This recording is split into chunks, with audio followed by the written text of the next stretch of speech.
Fresh blood. The whole building reeks of it. The scent is so strong it makes me dizzy.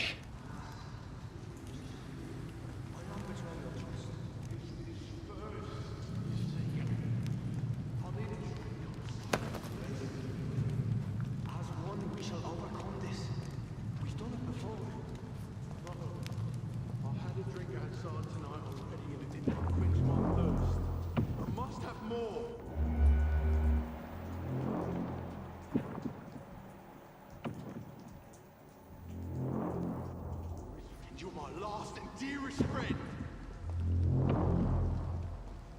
William, my arm. I can't feel it.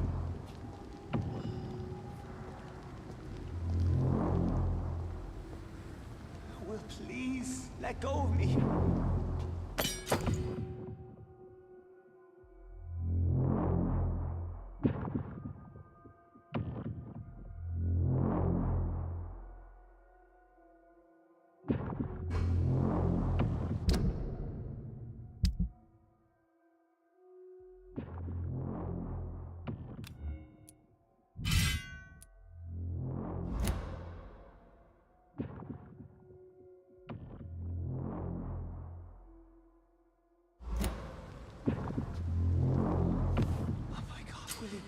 I can't stand it anymore.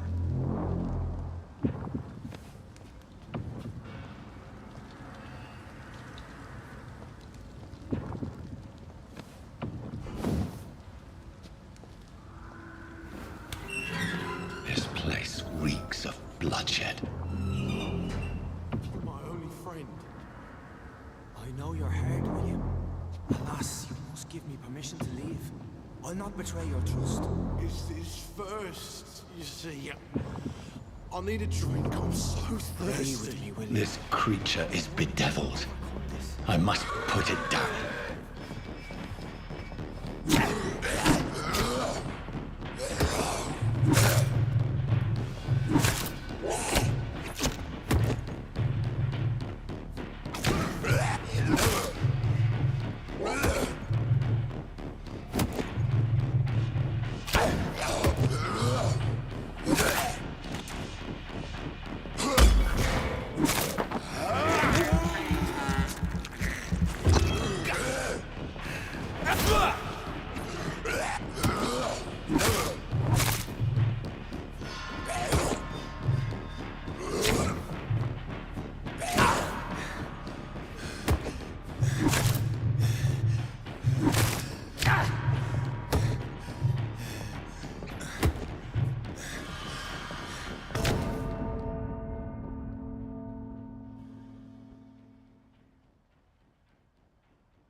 betray your trust. It's first, you see. I need a drink. I'm so thirsty. Believe with me, William. As one, we shall overcome this. We've done it before. I had a drink outside tonight already and it did not quench my thirst. And my...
William, please stop. Just a sip up.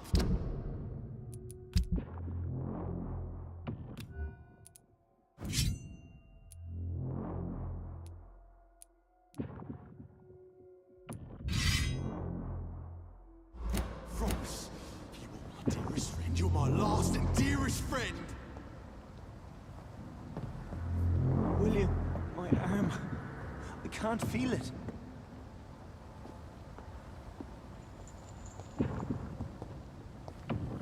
Will, please, let go of me.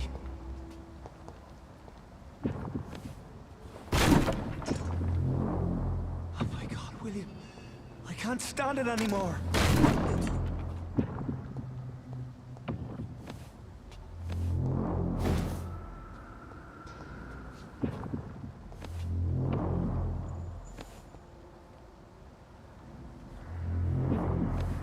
I can never. This creature is bedeviled. I must put it down.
William was an honorable man.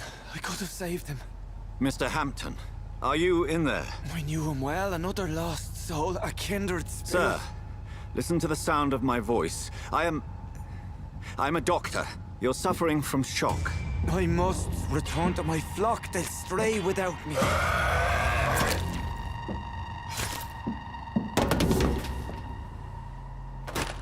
Remember, certain skulls are every bit as resistant as we are. Who are you? What do you mean by Skal? You truly are a newborn. I should have realized. Wait. You are the woman from the bar. Are you like me? Can you help me? I believe, sir, I already have.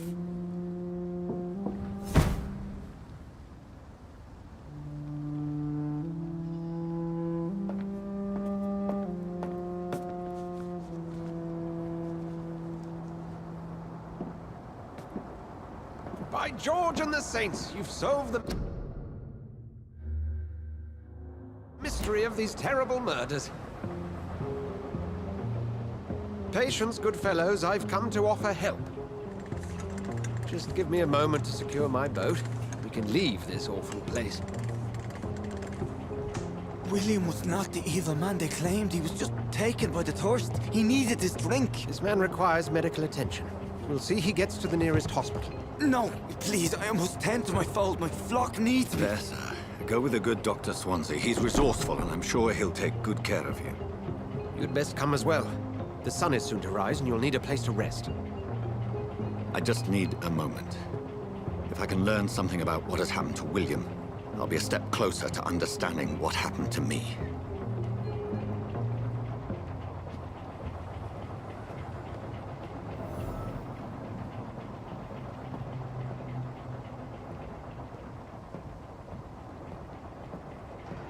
This poor creature can't be my maker. Could it be some subspecies of vampire. I must find a place to analyze the blood.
Where are we headed?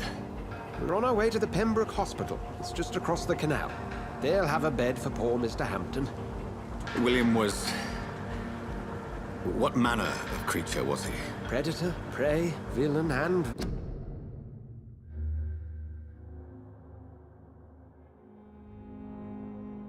victim.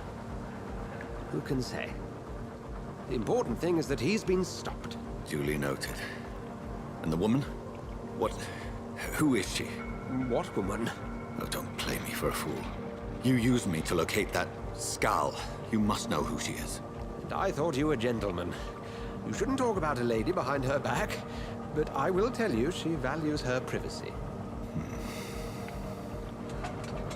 Were London as peaceful as she appears from the middle of the canal? If only that were the reality of the situation. To be honest, I've always tried to avoid this part of town. Pembroke Hospital is the last bastion between the rest of London and the epidemic. The flu has decimated the East End and the war still rages. Welcome to the front lines of a plague. This is where you work, Dr. Swansea? I am the administrator of Pembroke Hospital. I thought you were here in service of your mysterious order, the Brotherhood of... Of St. Paul's Stole, yes. But first and foremost, I'm a man of science. A physician, like yourself, Dr. Reed. How do you know who I am? No need for modesty. You are Dr. Jonathan Reed, a surgeon of some caliber and renown, if I'm not mistaken. You are correct, sir. I knew it! I had my suspicions. But when you took the blood sample from the corpse of poor William, I was certain.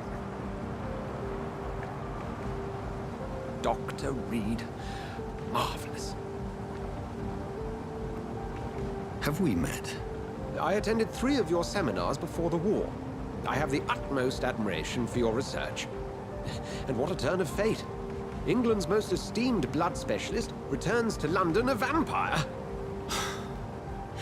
That word, again. From a so-called man of science. I understand. Traditionally, the role of science is to refute myth, but when myth walks among us, the Brotherhood of St. Paul has dedicated its purpose to their study. There's so much for you to learn. Of that, you are right. Well, then let me be blunt. Join my staff at Pembroke Hospital. As a physician. I suspect you'll not find a better post of employment to contemplate your predicament. This is sudden. I was returning home to see my sickly mother. But alas, that was before contracting this... affliction. Dr. Reed, take a moment to consider. The post would be for the night shift, providing a good explanation for your absence during daylight hours. You'll be adequately reimbursed and have a place to hide. I even had the forethought to bring some clean clothes. So, what do you say? It seems I have little choice, but yours is a generous offer, so I thank you. Brilliant! Oh, Jonathan, this is one for the book, and the beginning of a beautiful friendship.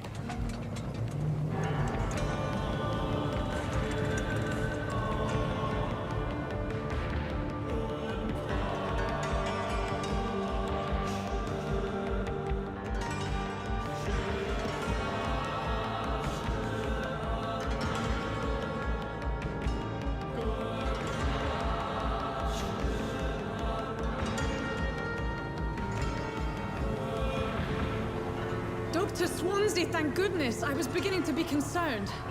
Worry no more, Nurse Crane, for I bring good news. Oh, Doctor, what a night. We lost 2 more patients. Nurse Scow said she couldn't take it anymore and resigned. Yes, well, I'll make a new rota in the morning. In the meantime, find a good bed for Mr. Hampton. Be sure to pay attention to his needs. Of course, Doctor. Oh, and Dorothy, Yes, Doctor? Dr. Reed here has just returned from the front. He served King and Country and will be joining us here at Pembroke. We're very lucky to have gained a surgeon of his talent, and one so experienced in blood transfusions. That is good news indeed, Doctor. Oh, yes.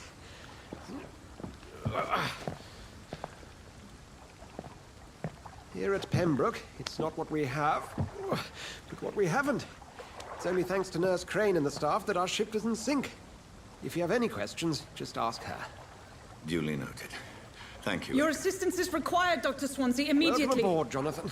We'll catch up after my rounds. Coming, Nurse Crane. I'm coming.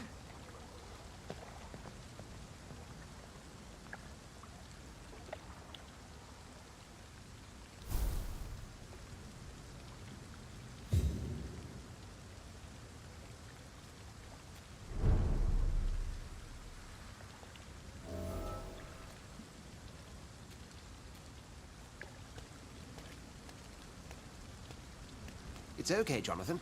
I'll see you later.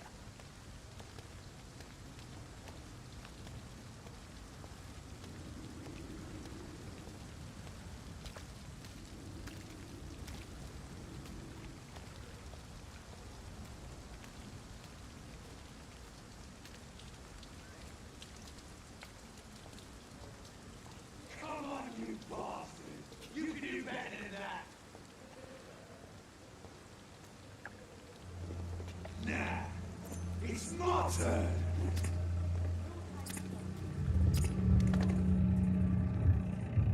Rotten or pristine, each heart contains the seeds of life.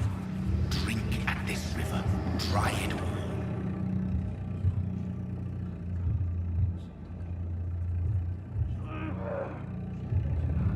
Bastard gave me a good phone.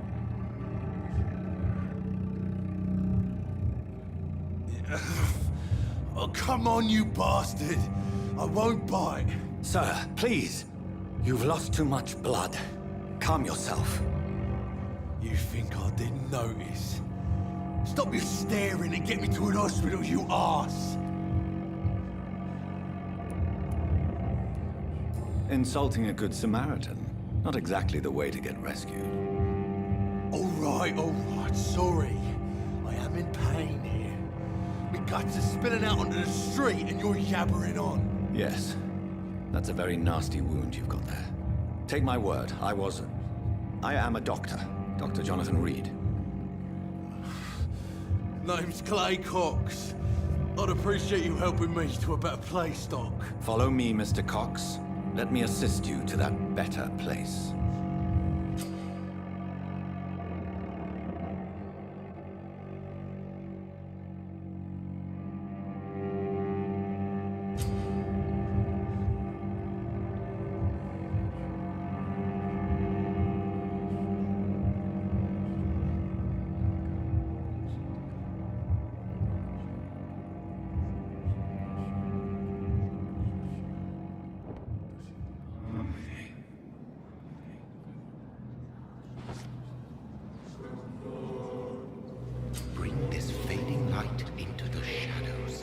dance with him the dance of life and death.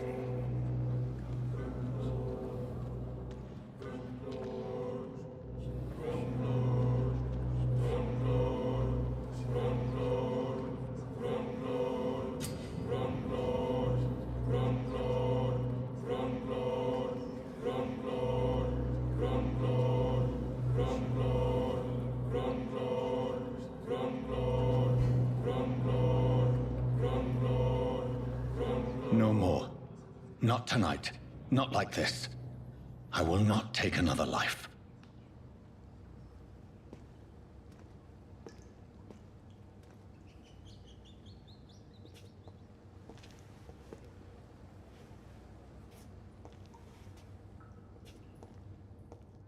Did I black out?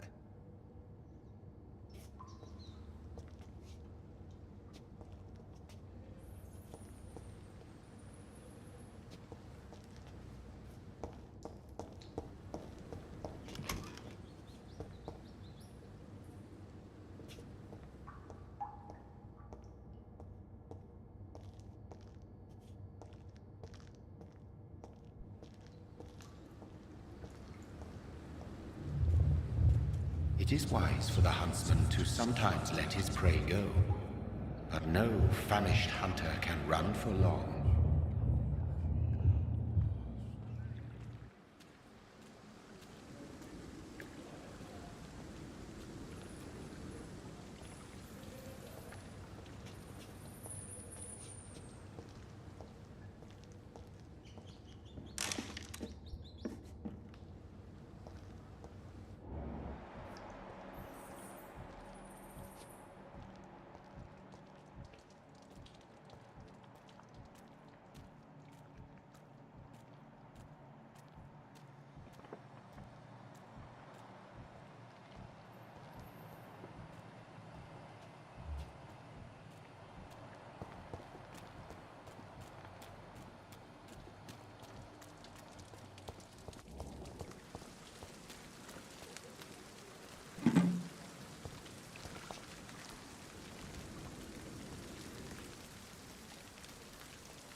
Doctor, where have you been? I've little time to play hide and seek with new staff members, no matter how illustrious they may be. I found a wounded man by the docks. He answers to the name of Clay Cox. He requires urgent medical attention. Already making the rounds? That's the Pembroke spirit.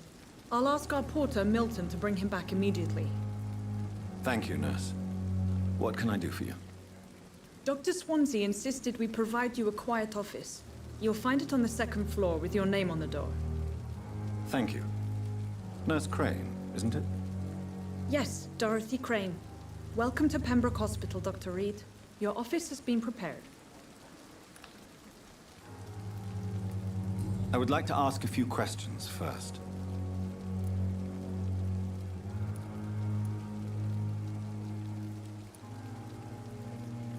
And Mr. Hampton, the patient we brought in, how does he fare? I gave him a sedative to help him sleep. Poor thing was in quite a state of shock. What kind of man is Dr. Swansea? Well, you accepted the job from him. I thought you would have known about your employer. It's right to assume Dr. Swansea knows far more about me than I do about him. You'll get to know him soon enough, and better than me. The administrator has better things to do than mix with us. Apologies, I've only just met him the once. This is sudden. I've only just returned to England. Dr. Swansea is a brilliant surgeon and the most compassionate physician.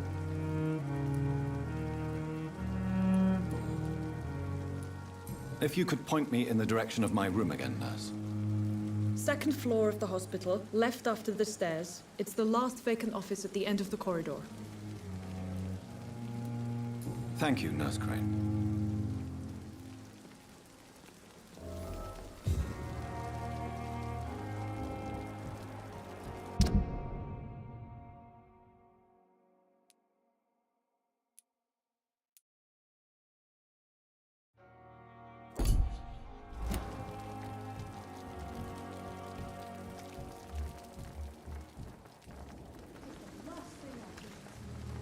Good evening, sir. I'm Dr. Jonathan Reed. I'm new here. I've already heard about you, Dr. Reed. I'm Milton Hooks, the ambulance driver for this shithole of a hospital. That's quite a blunt introduction, Mr. Hooks. You can call me Milton. I like to speak my mind, Dr. Reed. Perk of the job. Don't judge me, and I won't judge you. I'm not sure I understand what you're talking about. Well, I'm no doctor, but I'm pretty sure a gun can't be used as a surgical instrument. You have a keen eye. I learned to shoot during the war, and have carried one ever since. Old habits die hard. No need to explain, Dr. Reed. And if you ever need a better gun, remember, I may have something for you.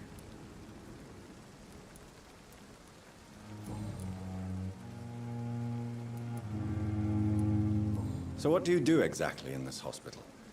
Apart from smuggling guns, I mean. I've been an ambulance driver since... too long, I guess. I bring sick people here night and day. It's a dirty job, but I get it done. Most of the time. It sounds like things have been a bit rough recently. What's happened? Yesterday I got attacked by the patient I was bringing here. I escaped through the hospital's garden, but I lost my wallet when I was running. You left an infected patient outside the hospital? That's incredibly dangerous. Go there yourself if you want, but be careful, Doctor. I'd rather not bring your dead body back. Since you're on the front line, how is the sanitary situation in this vicinity? It's a complete disaster. It's even getting dangerous to enter some streets or buildings. Even the locals attack you.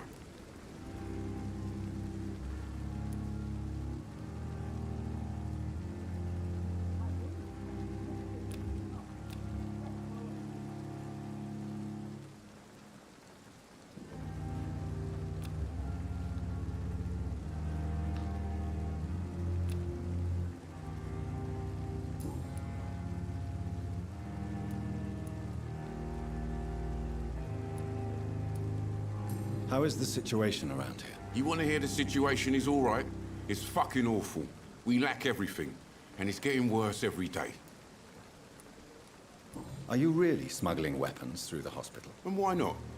I've already been attacked by patients, you know. And by gang members willing to steal my money. But you're not defending yourself. You're selling guns to civilians. You keep people alive your own way, Doctor. I offer them another way to protect their health.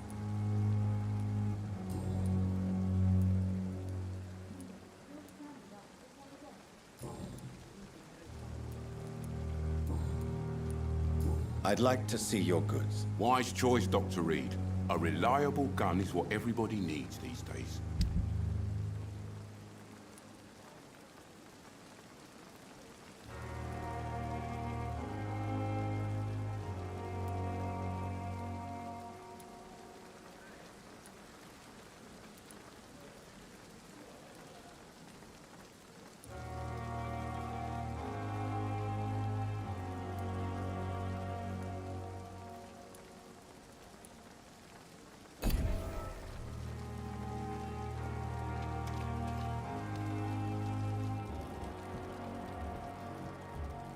Perhaps I should have considered the offer from that Cadigan fellow.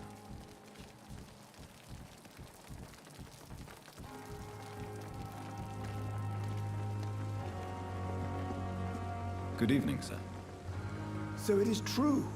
The famous Dr. Reed has joined us. I can't think of any better news during these terrible times. Do we know each other? Actually, yes.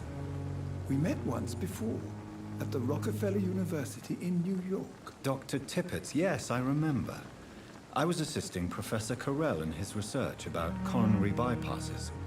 He had nothing but praise for you. He was also very confident about your future. And look at you now. Eminent surgeon and blood transfusion specialist.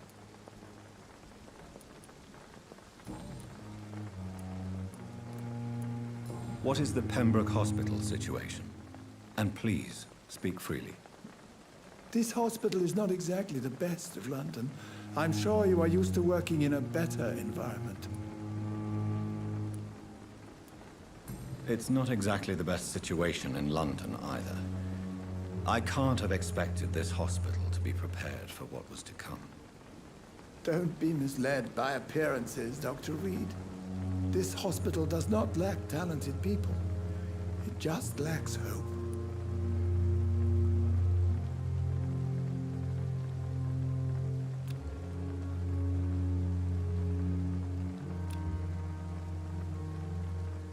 What can you tell me about the staff in the hospital? Some are really good, and others are not so good. But during this troubled period, there is no time for slander. I prefer to focus on the positive character traits. Tell me more about cherished people, then.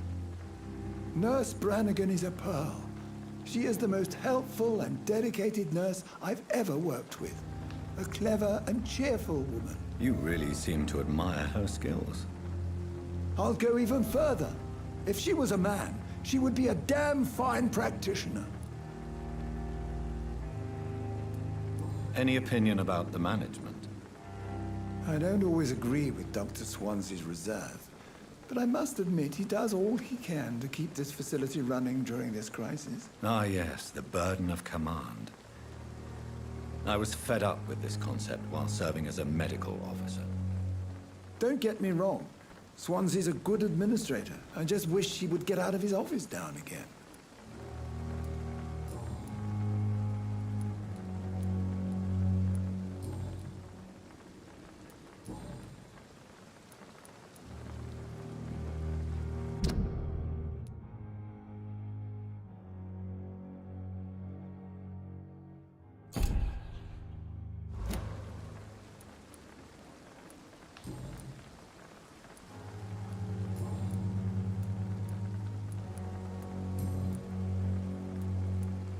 Goodbye, Dr. Tippett.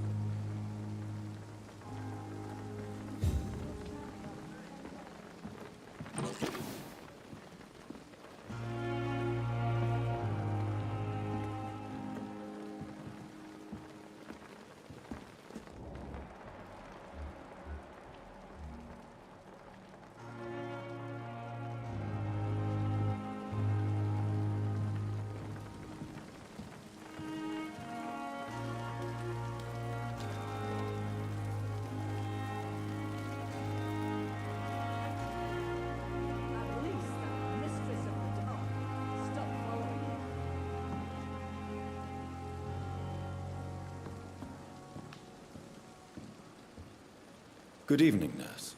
I'm Dr. Jonathan Reed, the new surgeon here at the Pembroke. Dr. Swansea has already told us about you, sir. I'm Nurse Gwyneth Brannigan. Welcome to the Pembroke Hospital. Did he really? It's a good thing I wasn't hoping to keep a low profile. All members of staff have already read about your new blood transfusion technique. Dr. Swansea made sure of that. I see. Well, I'm a little surprised, but I suppose I'll just have to deal with this unexpected notoriety. You must know, blood transfusions are Dr. Swansea's primary subject of research. He is convinced it is the future.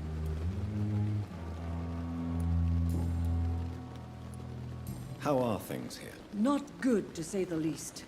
We're struggling against an invisible enemy, more lethal than any bullet from a gun. It's hard, Doctor. An invisible enemy? Quite a poetic term for a disease, especially from a nurse. Sorry, Doctor. These last few weeks have been exhausting. We could all do with a good night's sleep. Do you think this hospital can survive the epidemic? We are all volunteers here, and we're trying to hold fast, but how do we beat an invisible killer? Some nurses have already resigned. I'm not familiar with all the staff yet. Perhaps you could help me. Brilliant professionals, most of them. Dr. Swansea has a gift for recruiting talent. Most of them? Is there a problem I should know about, nurse? It would be inappropriate for me to speak ill of a colleague. Is there anyone that stands out? Well, I have never met someone as dedicated as Dr. Tippett. He should be a standard for us all here. If only he were younger. Why should his age be a problem? I guess it's fair to say he's always pushing himself to the limits. He just doesn't know when to stop and get some rest. Nurse Brannigan, if you do know something, please tell me. Anything you say will be held in confidence. No. I may disagree with some conduct, but in the end, everybody is doing their best.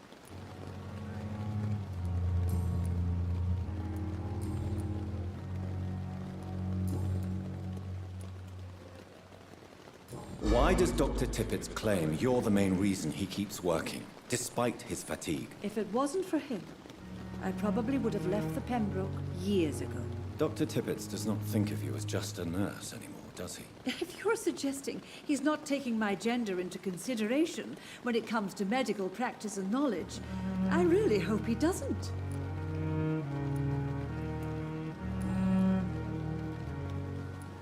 Goodbye, nurse. Call me if you need assistance.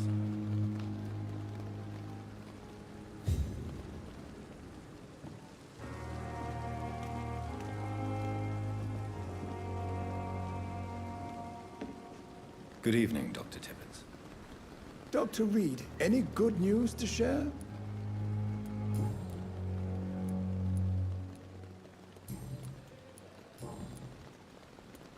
You're exhausting yourself, Corcoran. Maybe you should think about preserving your strength. No. We must keep on healing all those poor souls. We are the last rampart before chaos. Once more, unto the breach. Nurse Brannigan is worried about you, Doctor. She should not have told you that. I will have a word with her. You don't have to blame her for her honesty.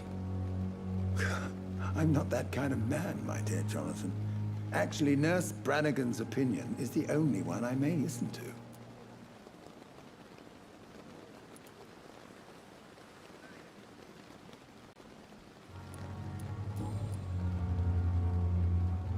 Goodbye, Dr. Tippett.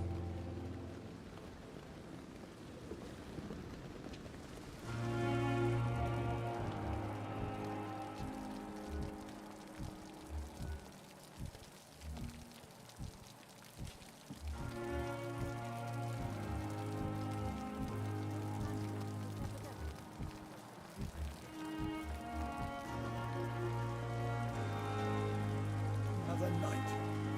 Surely I can endure.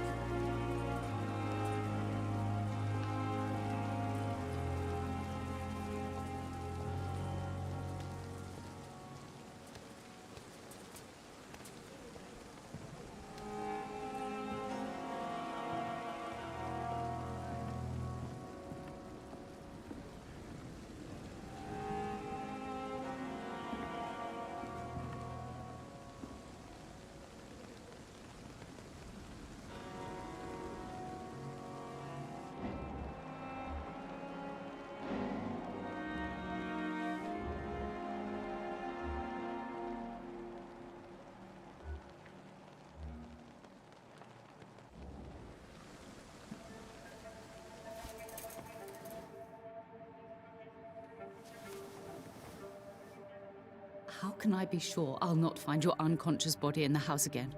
I promise you, you'll not find my unconscious body. For God's sake, how can you say such a thing? How can you refuse to listen? I tried to warn you for so long. No, I won't let my only son die. You promised me you'll stay alive. Your son lied to you, like the whole world lies to us.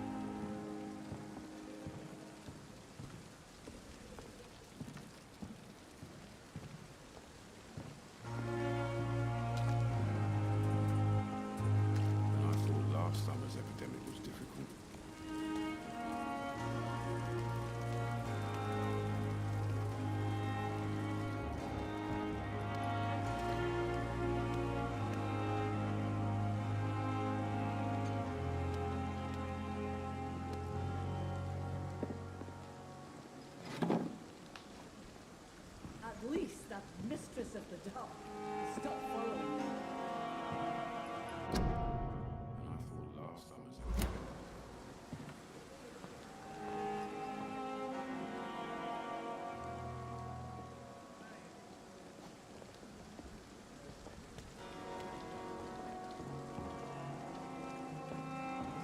Dr. Swansea is right. This place seems perfect to conduct my research.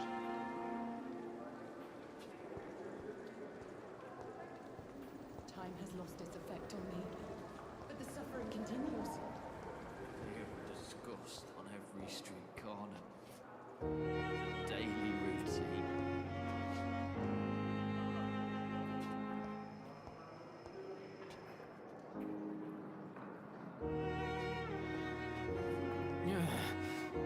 Good evening, miss. I'm Dr. Reed, the new surgeon at the Pembroke Hospital. And who are you? Your name has no meaning to me, mortal.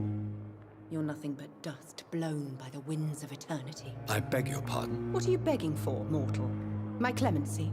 Well, tonight maybe I'm inclined to mercy. You'll never forget the night you met Thelma Howcroft. You keep calling me mortal. Why is that? And if I'm mortal, what are you? Well, Dr. Reed, if you must know, I'm a vampire.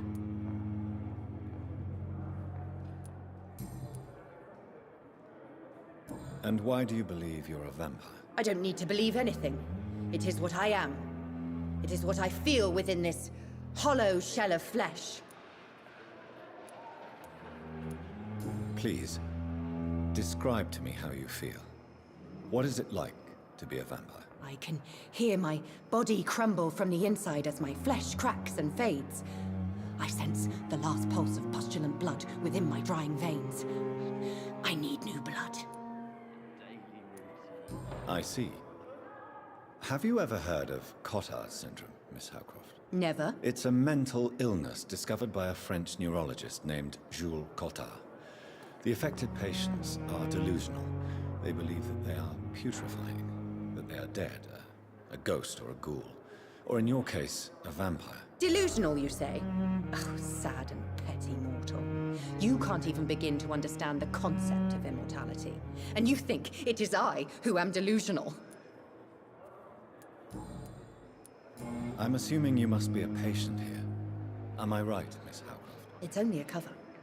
To hide from my enemies. I can leave whenever I want.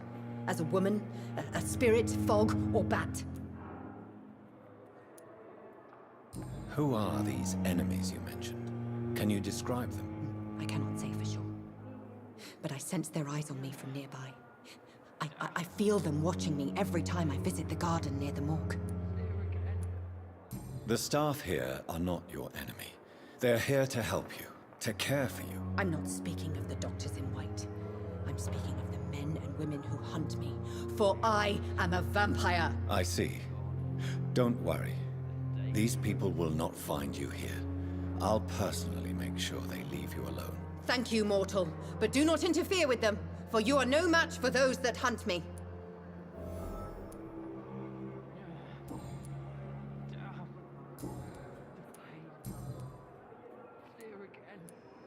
Who are you really, Miss Howcroft? I mean, apart from being a vampire. Is that not enough for you, puny mortal? What do you require? Proof of my powers? I'm curious to know who you were before becoming a vampire. No, it was such a long time ago, I don't remember. Centuries of unholy life can have strange effects on one's minds, you see? I'll leave you, Mistress of the Dark, to your nocturnal activities. I wish I could be sick again. Feel my blood boil with the fever. Damn. Good evening, sir.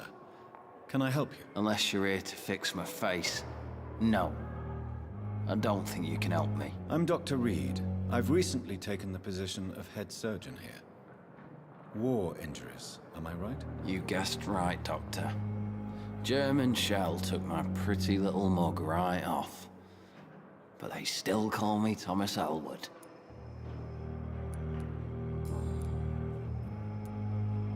How is your stay with us, Mr. Elwood? Oh, it's bliss.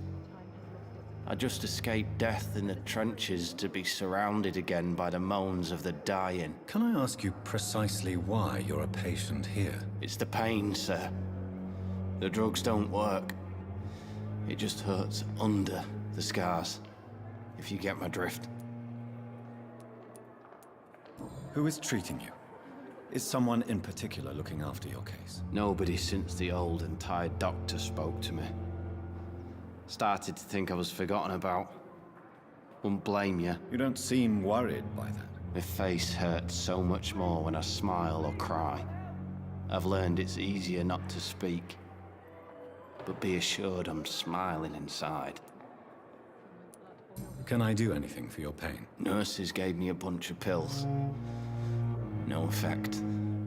Told you. It's like the flames are under my skin, burning away.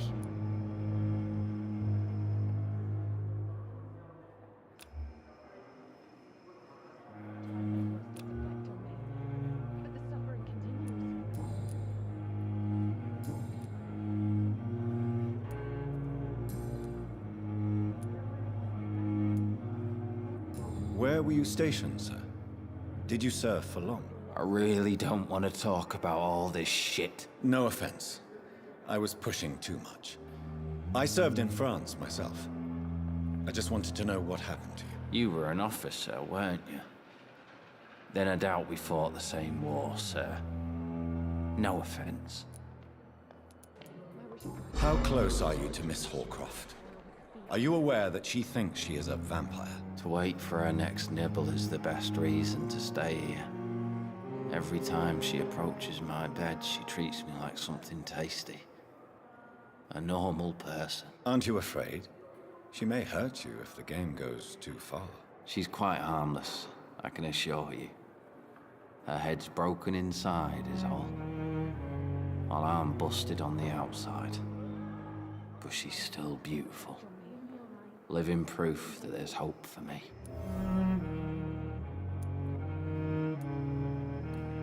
So do you let her bite you? You know that's not sanitary. And why not? She's only supping a few drops of my blood. And the pain, it's real for once. She could decide to bite less willing patients. Then it's another good reason for me to stay here, Doctor. You do realize she's mentally disturbed. It's called the Cotard syndrome. She truly believes she's a vampire. In her madness, she never refers to my scars. And frankly, if I could, I'd join her world. It seems much more fun than the real one.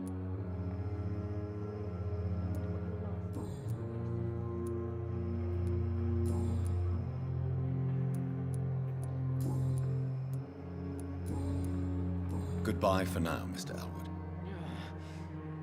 Damn. The pain. It's here again. Time has lost. Good evening, Miss Howcroft. How are you tonight? I need blood, Doctor. Warm, rich, vibrant blood. Tell me, Thelma, why do you feel so attached to Mr. Elwood? Why him? I'm not sure, Doctor. I think we have a bond of some sort. We've both suffered so much. He's the only mortal I find interesting.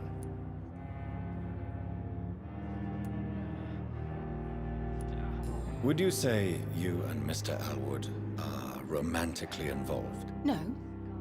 No, Thomas is a delicate soul. Even though he disguises it. But I am not the woman he needs. No, for I am a vampire, Doctor. Do you plan to make him a vampire too? Of course not. How could I inflict my curse on anybody else? I'm not that cruel, Doctor.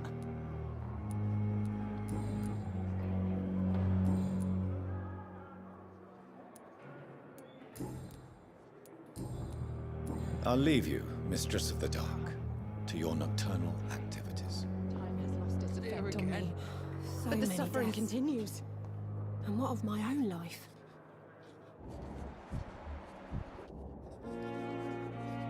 Good evening, nurse. Good evening, Doctor. I don't think we've been introduced yet. My name is Pippa Hawkins. And I'm Dr. Jonathan Reed. Dr. Swansea has recently offered me a position in this hospital.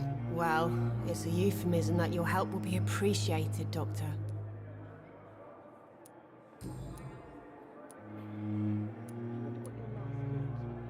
How would you describe the situation at the Pembroke Hospital? It's serious. The flu is wreaking havoc amongst the staff and patients. We are running out of everything. Nurse Hawkins, the Spanish flu won't last forever. Even the Black Plague didn't kill everyone. I wish I could believe you. But what if this epidemic was worse? What if in the end, nobody was spared? You must get a hold of yourself, nurse. Sorry, I'm exhausted. No one has any idea when this epidemic will be over.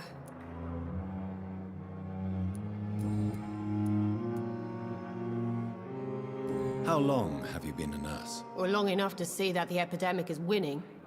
And no matter how qualified you are, don't tell me you'll change that.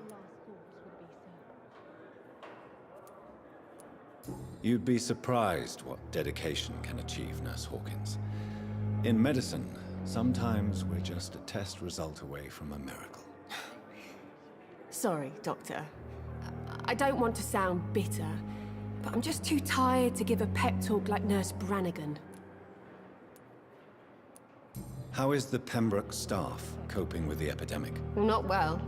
Milton, the ambulance driver, is even more grumpy than usual, especially concerning doctors. Why does Milton dislike doctors? I don't know. Just ask him. But be warned, Milton is not the chatty type. Why is Milton grumpy on a daily basis?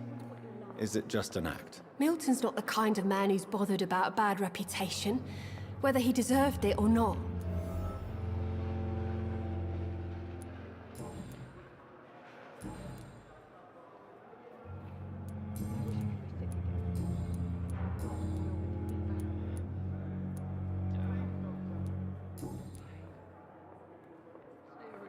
Goodbye, Nurse Hawkins.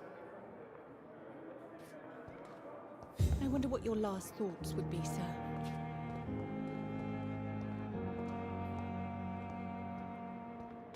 It's locked. Disguised as a hospital. That's Pembroke nowadays. Good evening, Mr. Hampton.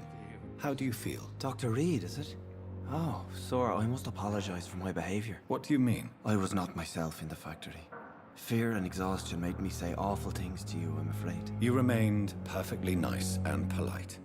A little delirious, perhaps. But who wouldn't be after enduring an abduction? Thank you, Doctor. That's a relief. Now all I need to do is rest and return to my flock.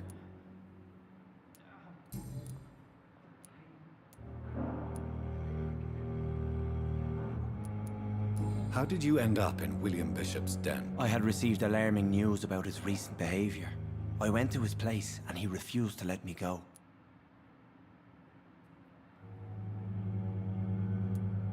You dared to enter this awful place alone. You're a hero, Mr. Hampton. Or a fool. I'm just a man trying to help his friends, Dr. Reed. William Bishop was a conflicted soul, searching for light.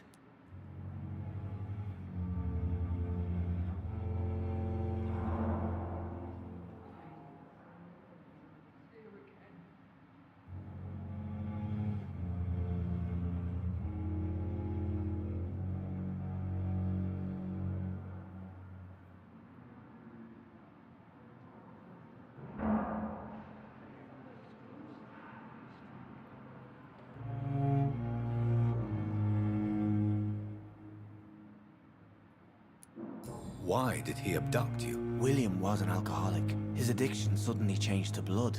I don't know why. Just like a patient I met here. This Miss Hawcroft.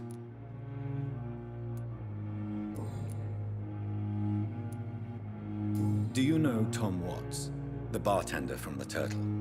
I met him before I found you in the canning factory. Tom? Yes, of course. Always the helping hand, good old Tom. Without men like him, corruption and despair would have wiped out the East End long ago. People are still in despair. How could it be otherwise? The authorities have left us all to rot in this contagious nightmare. No drugs, no advice, nothing. It's a damn shame. Who should I avoid in this part of town, then? Any particularly evil figures? Not really. Most men and women are just doing their best. And it's not my habit to speak ill of people I know, Doctor.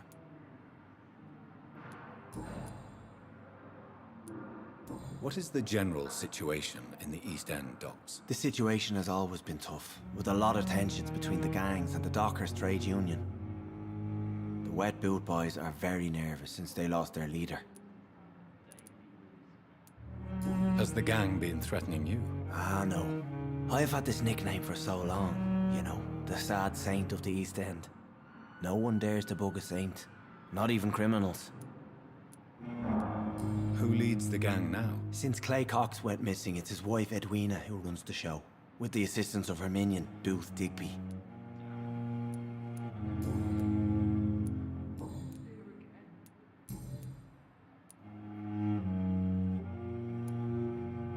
How do you feel, Mr. Hampton? Medically speaking, I mean. I feel exhausted. Beyond exhaustion, actually. William drank so much of my blood in his madness. I feel empty. You're in good hands here. Dr. Swansea is well versed in blood transfusion, and I'm sure he'll take the best care of you. Thank you, sir. I believe all I need is rest. And then I can go back to the people who need me. What do you do for a living, Mr. Hampton? I can't help but notice the cross around your neck. I manage a night asylum for the poor and homeless of the docks. And I try to guide the lost and hesitant on the right path to our Lord.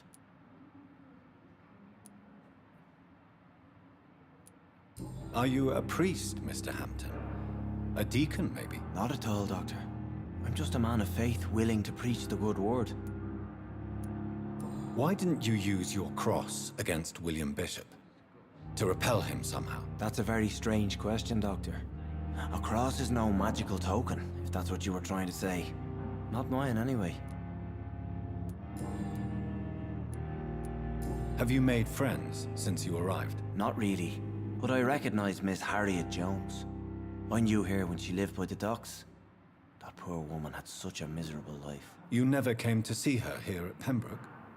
Receiving visits when sick can be an important part of the healing process, you know. We're not just bodies. You're preaching to the converted now, Doctor.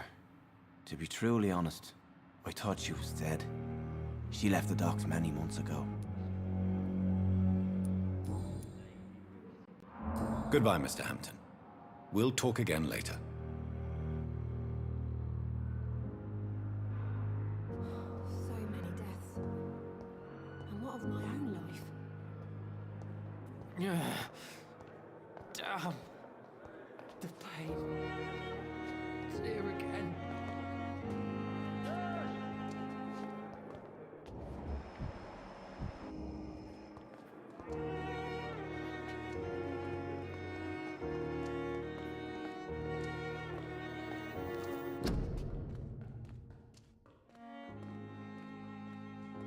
fear and disgust on every street corner.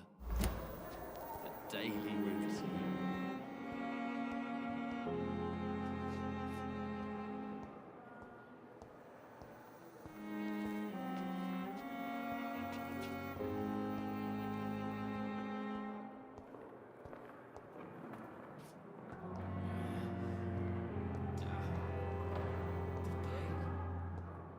It's here again.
I wish I could be sick again.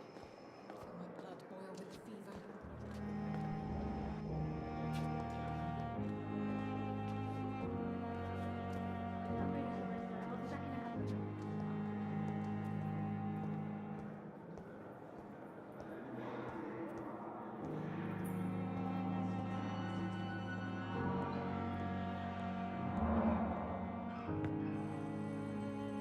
Good evening, sir.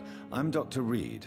I believe we're going to be colleagues. Reed? Yes, I've been informed about your arrival. I'm Waverly Ackroyd. Welcome aboard, I suppose. Does my arrival inconvenience you in some way, Dr. Ackroyd? Let us just say that I don't particularly share Dr. Swans's enthusiasm for hiring you. What we need here are reliable professionals, not overrated dabblers.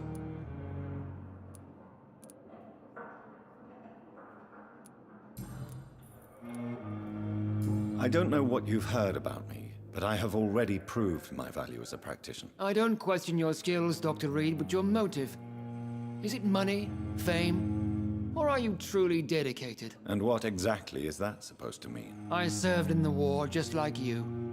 But unlike you, I did not use the wounded to play the modern sorcerer. Be careful what you insinuate, Dr. Ackroyd. I only want you to admit you used those men to improve your theories.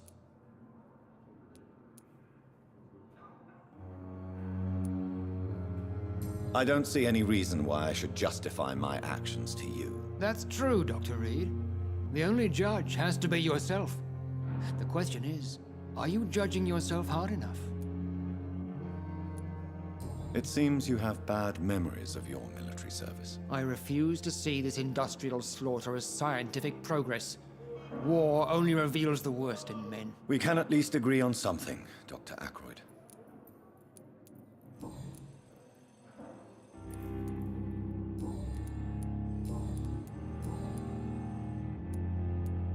If you have a problem with me, Dr. Ackroyd, please feel free to tell me. Dr. Swansea has imposed your presence on this hospital without asking anyone's advice. The benefit of his position. But I don't agree with it. I know we've never met before, but I believe this hospital could use all the help it can get. You will agree with that, I'm sure.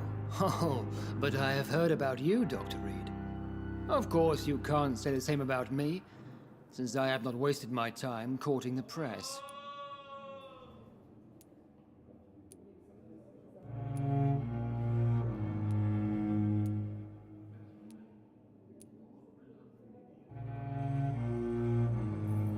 You are going to change your tone with me, my dear colleague, and very quickly. I don't think so. Perhaps you think yourself protected by Dr. Swansea, but I am still a free man, and I will speak to you the way I want.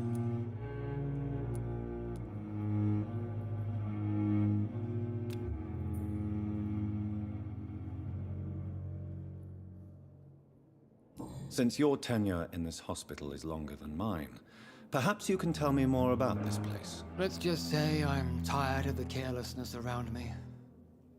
I have always respected the skills of Dr. Swansea, but over time his enthusiasm has become displaced. Carelessness?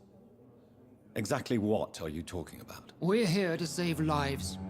The people who trust us are not volunteering for experimentation. They're here to be healed. I don't intend to run any radical experiments, Doctor. Even if I, as any good practitioner should, express an interest in pushing the boundaries of medical research. Modern medical methods were created through audacity and ego. But there are rules in our line of work, and they're here to protect our patients.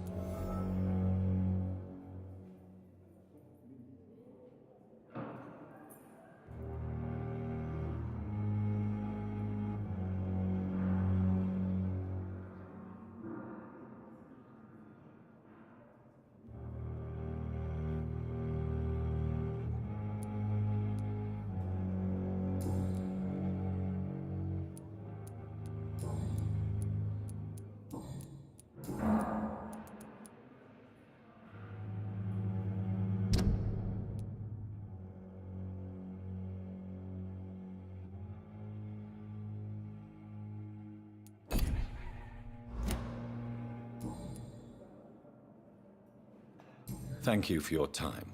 We'll talk later.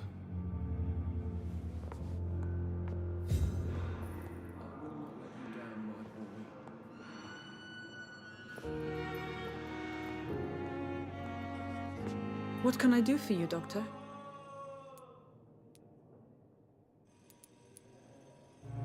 Thank you, Nurse Crane.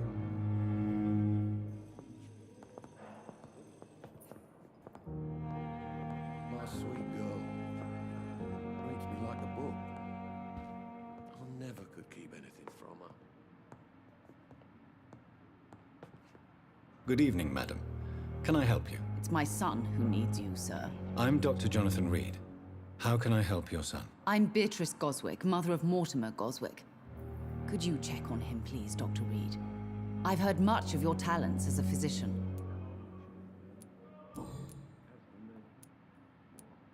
What do you think of your reception here? Any complaints? I have had the uttermost reservations about this hospital since we arrived. But we had no other choice, considering the state of emergency. Is there something in particular that's bothering you? Some of the staff were not especially welcoming. I suspect they're not accustomed to dealing with patients of such social standing. What can you tell me about yourself, Mrs. Goswick? Not much to say. Just take care of my Mortimer and I'll cover all the expenses. That's all that matters. Are you really that rich? Most of the patients here are of a more humble origin, if I may say so. Yes, thanks to my husband. May he rest in peace. I can cover any needed medical expenses. May I ask if you have an occupation, Mrs. Goswick? I'm a teacher by profession. I teach young women who are more ambitious about their futures than their families. Tell me more about your arrival at the Pembroke Hospital. What gave you such a bad first impression? The ambulance driver was quite rude, for a start. And that nurse, Miss Hawkins, seems to have quite a dubious attitude. What do you mean? She managed to secure a bed for my son despite the epidemic. It was a relief, but it wasn't cheap.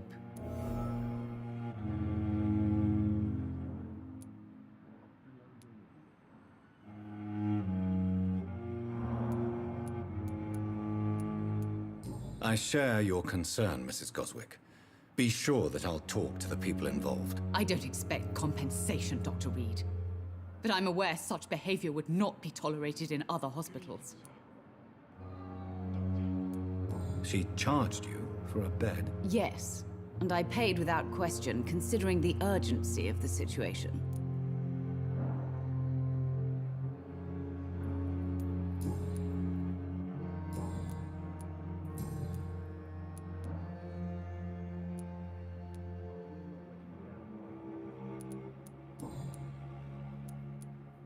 Goodbye, Mrs. Goswick.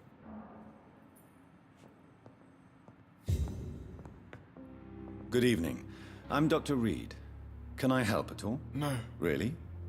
Why are you here, then? I don't want to talk. My throat hurts too much. I suppose that this pain is the reason you're here. Is someone taking care of you? Yes. And no. Could you at least tell me your name, sir? Mortimer. Mortimer Goswick.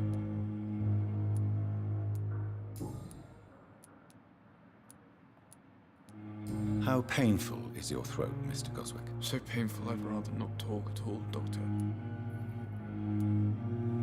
I'm sure you realize a doctor and his patient have to communicate, sir. Would it help if I gave you some paper and a pen? Not really. I see. Then maybe it's not just your throat that hurts, Mr. Goswick. Perhaps your sore throat is just the consequence of something more hurtful. Yes, maybe. But I don't want to talk or even write about it now. Why did your mother have you hospitalized here? She seems convinced this is a bad hospital. My mother just wants the best for me. She won't rest while I'm here. She'd go all the way to hell and back to help me. Pembroke Hospital may look unorthodox, but rest assured you're in good hands here. It's not me you have to convince, Dr. Reed. It's my mother. Is your mother bothering you? As your doctor, I can ask her to leave you alone if you would prefer. That's tempting, Doctor. But you have no idea what my mother is capable of. She would tie herself to my bed if you asked her to leave.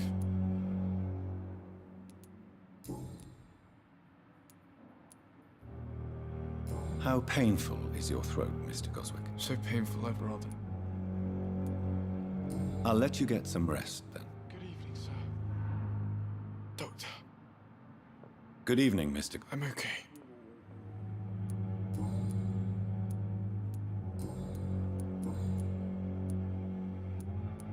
Tell me about yourself, Mr. Goswick. I don't want to talk, Doctor.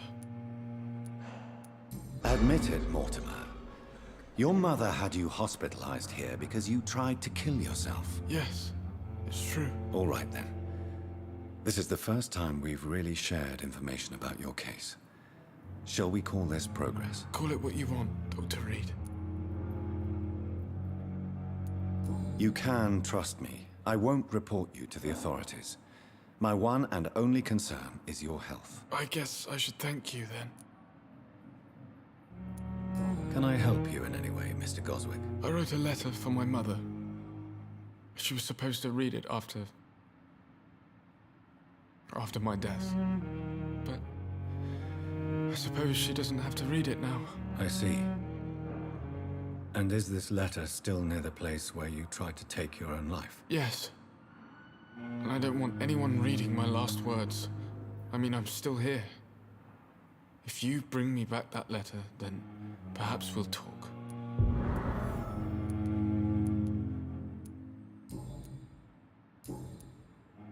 I have to go now, sir. But don't hesitate to contact me if you need any help. Good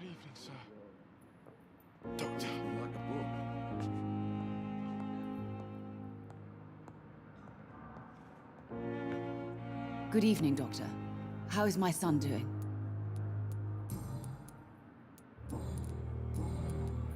Your son wished to die, Beatrice. Why did you hide such crucial information? Are you not aware suicide is a crime? Mortimer could be thrown in jail. I can't let that happen. I won't. I understand you fear the legal consequences, Mrs. Goswick. But don't you realize your silence significantly affects your son's case? All my son needs is help and comprehension. Not judgment and punishment for what he may or may not have done.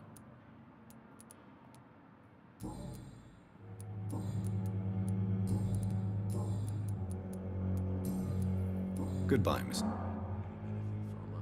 Good evening, sir.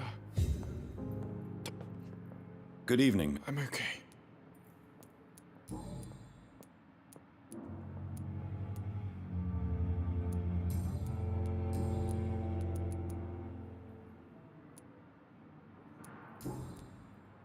I have to... I'm all right. Don't waste your time with me.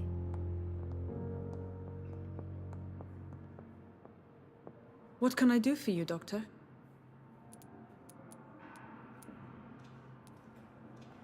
Thank you, nurse.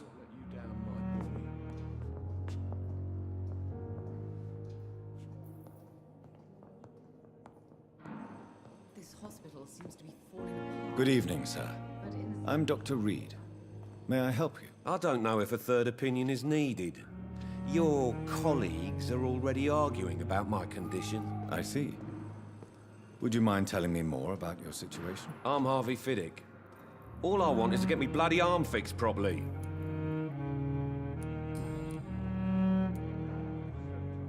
Tell me about the doctors who are arguing about your case. Strickland and Aykroyd. They both want the best for me, but there's a lot of pride there.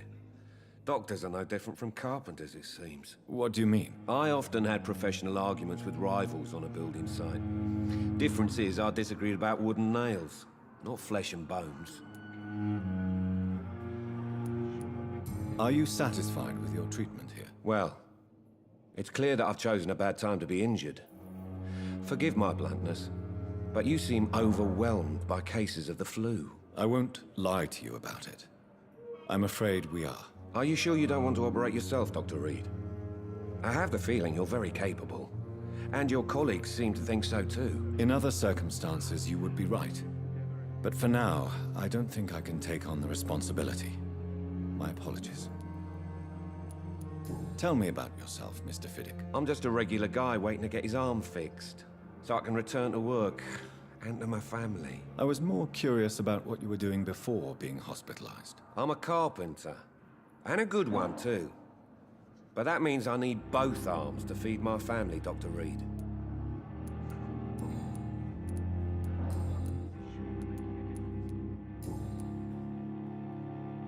Goodbye for now, Mr. Fiddick. I'll see you later. My sweet girl.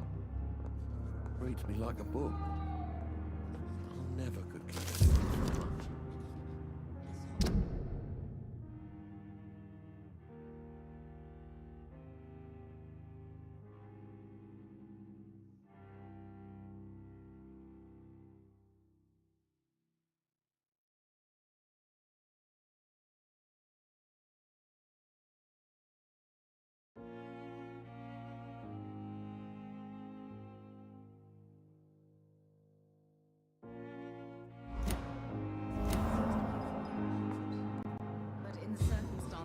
So tired. Good evening, Mr. Fiddick. Good evening, Dr. Reed. Any news about my operation? You seem worried about the safety of your family. And it's obviously the reason why your wound troubles you so much. I cannot give up on my children now. They both need me living. What about their mother, if I may ask? She died in 1915 during one of the first Zeppelin raids. We never found her body. Tell me more about the death of your wife, Harvey. 1915. I was in the army, building workshops for the Royal Flying Corps. Helen was happy I wasn't sent to the front. What happened? The Germans sent Zeppelins to bomb the construction site, but they missed their target. My wife was bringing my dinner when the bombs fell. How are your children after losing their mother? They were smaller then. The only good thing about this is my Helen didn't bring them with her that night.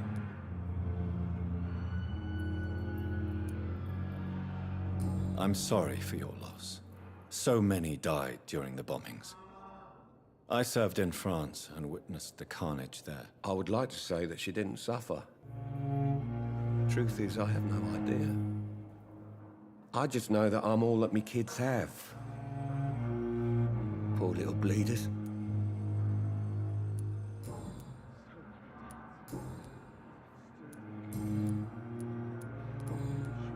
Goodbye for now, Mr. Fiddick. I'll see you later. You always knew the words to calm the children, Helen. As for me, what a blunder. Good evening, Doctor. I believe we're going to be working together. Dr. Reed. Dr. Swansea informed us of your arrival, but I could not dare to believe we'd have such good fortune. Such an honor, sir. Thank you. And you are? I am Thoreau Strickland, Dr. Thoreau Strickland. I'm a great admirer of your work, Dr. Reed.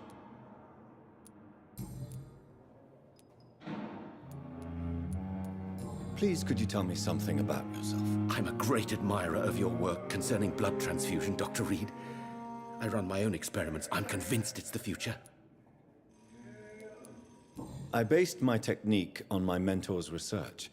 He helped me perfect my method. What is yours? I'd rather not talk about it. For now, it's just theories and first approach. My process is purely experimental and unsuccessful. As long as you're cautious and methodical, you may remain empty-handed, but you won't fail. You're not the first one to warn me, but I am convinced knowledge is the main weapon against the ravages of this epidemic. What made you choose to be a doctor? I'm not ashamed to admit you and your work have inspired me. I am honored to have the opportunity to work by your side.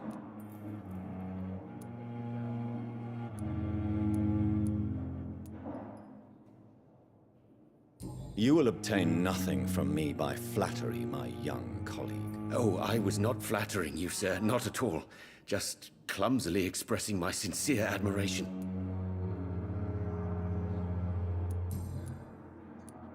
What can you tell me about the Pembroke? Well, it has always been an honor to work with Dr. Swansea. But with your arrival, I can't think of a better opportunity to learn about blood transfusion. Do you need help with anything in particular? Well, yes, maybe. I'm waiting for a batch of products I ordered for my personal research, yet my supplier seems to have vanished. Do you want me to play the errand boy for you? Oh no, Dr. Reed. But if you went personally to his shop, what with your reputation and all, he wouldn't dare to refuse the products I need. I see. Well, give me the address, for I may pass by if I have time. You seem quite optimistic. It's a rare and precious attitude in these difficult times. I'm convinced that this epidemic is a test of endurance and dedication for us men of science. Questions remain about our capacity.